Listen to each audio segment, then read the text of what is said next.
Добрый день, дорогие любители футбола, и добро пожаловать на стадион Нисса в Ашхабаде. Сегодня мы можем стать свидетелями исторического момента. Команда Алты-Насыр принимает Аркадак.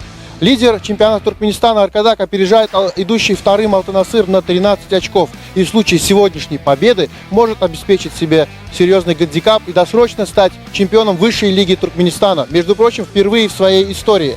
Ну а восьмикратный чемпион Туркменистана Алты-Насыр сделает все для того, чтобы противостоять этому. И, возможно, перенести этот исторический момент для Аркадага на следующую неделю. Увидим, станет ли Аркадак чемпионом сегодня в этом репортаже.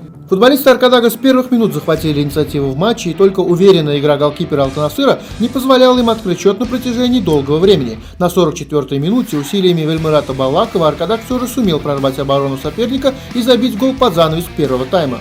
В перерыве своими впечатлениями от игры поделились футбольные болельщики Кирилл и Николай, специально прибывшие на этот матч из Москвы. Показывает хорошую игру, да, и хотел бы на самом деле тоже пожелать удачи чемпионства, да, и дальнейшего участия в Азиатской лиге чемпионов, да, и там тоже добиться каких-то успехов и привозить в Туркменистан ведущие команды азиатские, да, чтобы тоже люди могли посмотреть. И кубок, безусловно, да. и кубок, да. Пускай Азиатской лиги чемпионов тоже приедет в Туркменистан. Во втором тайме футболисты Аркадага усилили натиск на ворота соперника. Сначала дубль оформил Дидар Дурдыев, доведя преимущество Аркадага до 3 голов, а затем Балаков первым успел на добивании и забил свой второй мяч в матче. Аркадак разгромил Алты-Насыр со счетом 4-0 и одержал историческую победу. Аркадак оформил досрочное чемпионство, выиграв у Алты-Насыра со счетом 4-0. Это историческое достижение в туркменском футболе. Аркадак выиграл 20 матчей из 20, набрав 60 очков. Ну а что Алты-Насыр? Алты-Насыр тоже молодцы.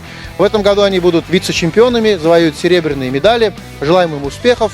С вами был Георгий Асланян, Туркменпортал. До новых встреч!